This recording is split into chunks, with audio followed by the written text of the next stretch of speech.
আমি আজকে এই গণমিছিলের যে পোস্টার সেটা দেখেছিলাম এবং আমি মিরপুর 12 থেকে আসছি নাসিরুদ্দিন পাটোয়ারী ভাইয়ের এই গণমিছিলে অংশগ্রহণ করার জন্য।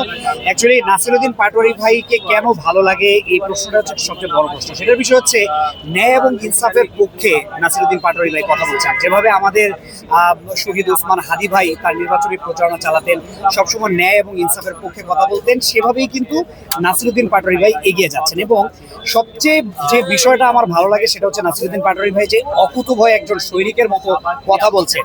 যেই জায়গায় অন্যায় হচ্ছে সেই অন্যায়গুলো তিনি বলছেন, অন্যায়গুলো সম্পর্কে কথা বলছেন। এই সাহসটুকু কয়জন নেতা বা নেত্রী করতে পারে, সেটা কিন্তু নাসিরুদ্দিন পাটোয়ারী ভাইয়ের মধ্যে আছে, সেটা তিনি করছেন।